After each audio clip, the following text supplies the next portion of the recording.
everybody, this is Jessica with the JC Realty team, and today we're back at it going over some great ways to make an impact in your space without breaking the bank.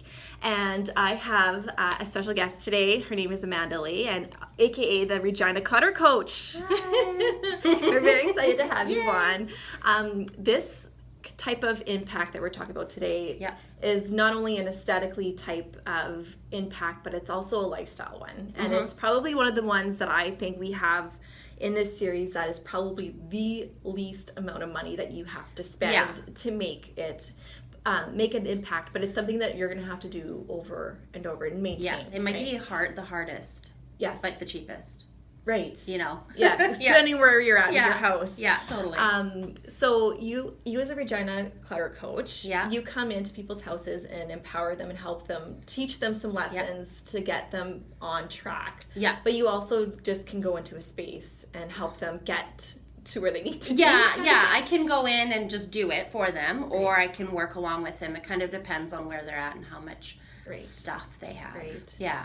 So the Marie Kondo Movement is like huge right now. What sparks your joy thing. Yeah. But we're just going to talk about some real practical, realistic things that every working parent could probably handle. I find that everybody loves that stuff, and everybody's looking at it, and it's such a huge thing right now. But is it something you're going to actually implement? Right. Yeah. And keep at it. It's just some crazy things that people are like completely rerouting their whole house for this, but then they go right back to like you have to do what works for you and your lifestyle, not a one size fits all thing for organizing.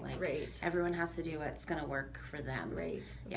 So what are some tips that you can give some working parents that are like struggling to keep their home looking clean and refreshed and on a regular basis? I would say start with a small space. Start small, get your confidence up, and don't say you're going to tackle the whole kitchen or you're going to tackle the whole playroom or whatever. Just kind of one thing at a time to get yourself going. And if you're going to do a drawer or closet, empty it.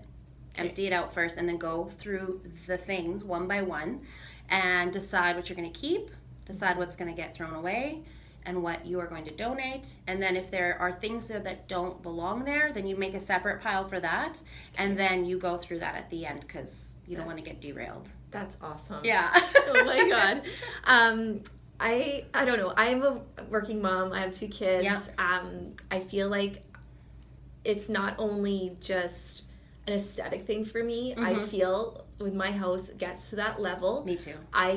Extreme anxiety. Me too. Yeah. Hits me. Can you talk a little bit about how clutter impacts our behavior and our moods? I mental health, I guess. That's a huge thing. I talk about that in my workshops. For me personally, when I envision my ideal space, it is totally clutterless, because that gives me anxiety, and it helps me in my mental health to have it clean or have it easy. My house isn't always clean, but I have systems in place so that it is easy to clean it.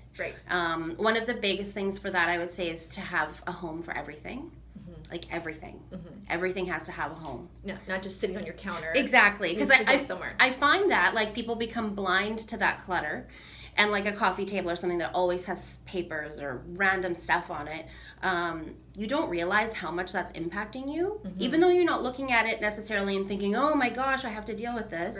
You're still seeing it, and it's still impacting your mental state, I think. And so I think sometimes having somebody come in and be that second pair of eyes and say, hey, look, what about all this stuff here? And they kind of go, oh, yeah, I guess. There is a bunch of stuff there.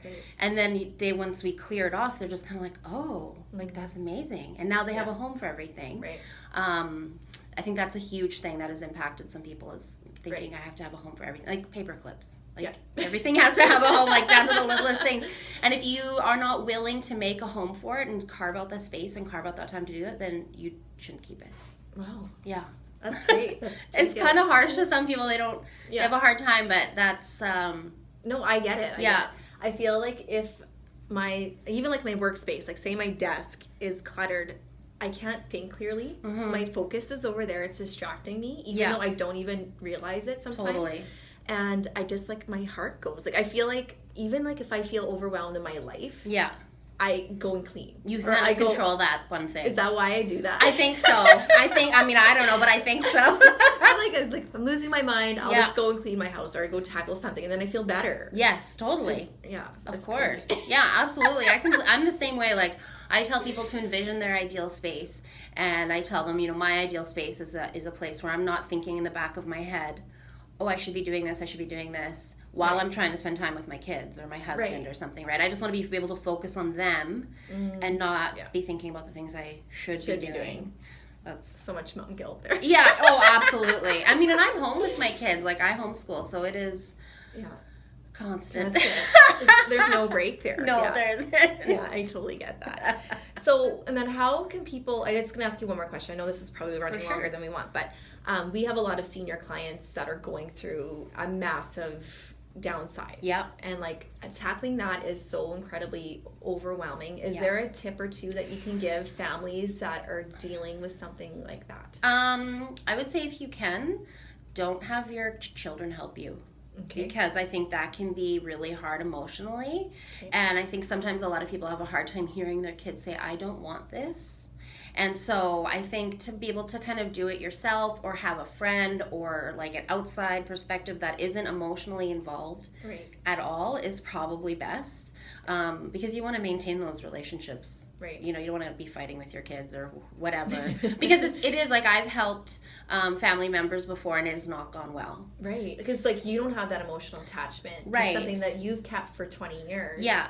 And like, you may not understand why I don't care about it. Exactly. Right? So, yeah, well, and I think too, like, if your kids are coming to help you, they want what's best for you. So when you decide, oh, I don't want to get rid of this, I don't want to get rid of this, it annoys them and makes them be like, oh, just get rid of it, you'll be so much better. Like, why can't you see that? Right. And then I think that just creates conflict. Right. And because it's just too much emotion. So that's what I would say, like, try to get some outside help if you can. Okay. Yeah. Great. Yeah. Okay.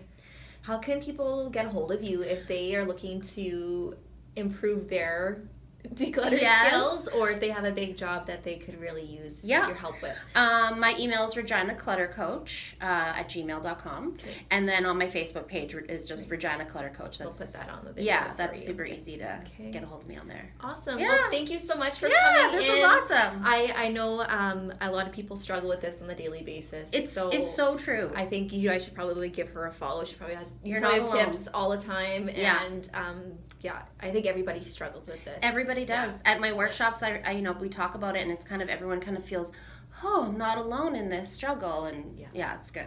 Yeah. Perfect. Okay. Well, thank you so much. Thank you. And I look forward to maybe doing some more videos with you. Yeah, totally. You can come to my house and do like yes. do one of my rooms. Yes, let's do it.